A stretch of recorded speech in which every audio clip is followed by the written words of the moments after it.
I will tell you also very quickly, before I wind up, about a situation that was reported, I think last week on, it must have been on Friday. I think I saw it in the Observer. A very bad story about the UPDF forces in Equatorial Guinea. And I thought I should use the opportunity to clarify it. We have been having deployments in Equatorial Guinea for 5 years running now, under an arrangement called Uganda Military Training and Mentorship Team in Equatorial Guinea. There were reports that soldiers are about to revolt in that, those who are deployed in that country. I want to state that the stage at which UPDF is, revolts are not possible at all. Not. Those are things that were sorted, and they are of those long-gone regimes that where soldiers could revolt. Even if there's a mistake, we find a way of how to iron them out. True, there are some allegations that came out against some of our officers there, and that mission is under the supervision of the Commander Land Forces, like any other missions deployed. Like Somalia, even that one is. So the Commander Land Forces took note and has sanctioned the investigations. Investigators are already on the ground to establish what could be causing some of these complaints, like the paper wrote them, the Observer newspaper. So the investigators were dispatched quickly to Equatorial Guinea to find out what the problem could be.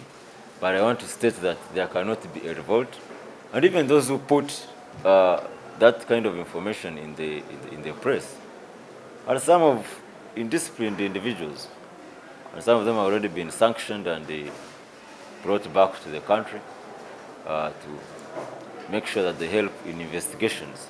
Because, as you know, our laws do not allow members of the forces who are not authorized to give information to the press or the media. So we are finding out how that happened, and some of the officers that we think were responsible for that have already been repatriated from that mission to come here and help in investigations.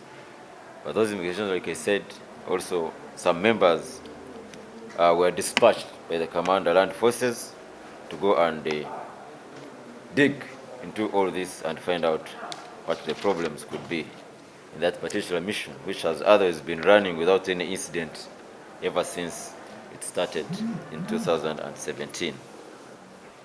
UPDF will continue to work with police and other security agencies to make sure, especially during periods of curfew, that it is observed. However, we have also been having situations where some people attempt to attack our forces, which is extremely dangerous. They find a patrol moving, they throw stones at them. Some of them are found maybe drinking alcohol in bars. When the patrols come, they attempt to fight them. So I want to use this opportunity to sound a warning to any characters that are behaving like that it is extremely dangerous to try and attack security forces who are duly deployed to discharge their duties. And the security forces will certainly not hesitate to defend themselves in such circumstances. Even at roadblocks, checkpoints, when we had the checkpoints, some people used to come and want to know officers who are manning these checkpoints, border people, even some vehicles.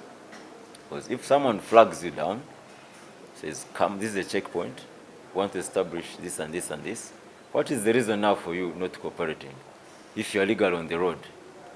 If you are operating at night beyond the curfew hours, and the patrols or the patrollers stop you, you should stop and identify yourself and probably what you are doing in that period of time. You could be having a genuine reason. There is no reason to try and confront these security personnel, because like I said, it is completely risky and dangerous to whoever intends to do it. Finally, maybe I can also tell you that we are also going to very soon be recruiting members of the local defense forces in the whole country. In the whole country. This program will start running next month, but the dates will be communicated and the program will be communicated very soon. Anytime this week we shall, in fact, invite some of you to come for a news conference that will be addressed by the defense spokesperson about that. And thereafter we shall roll out the program through newspaper and radio advertisements and TV. So, like Mr. Vane said, these recruitments are part of open and clear processes. You are required to be a citizen, should be of good character, age between 18 and 25. You must have sat at least senior 4. All these requirements will come in. But again, there are unscrupulous people who go and start extorting money from candidates who intend to join the forces. And I don't know why. Again, like Mr. Venice, I don't know why people pay. No one is supposed to pay to join the forces. No one.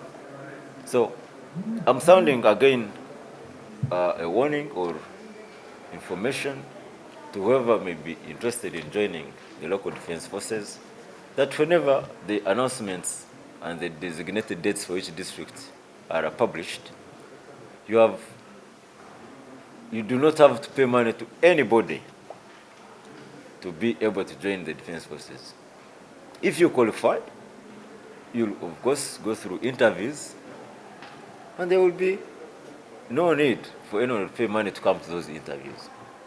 But here some of our people, I don't know for whatever reasons, they still believe in and expose themselves to those unscrupulous people I'm talking about. You're about to hear some people crying, they have taken my money, they have told me I'm going to join the LDF, but I've been left out. Even the people who are recruiting themselves. If we get that kind of information, that someone is paying money, I do not think we can entertain it. And any candidates that pay money, it is absolutely their fault. It's absolutely their fault. With that, I want to say thank you very much for listening.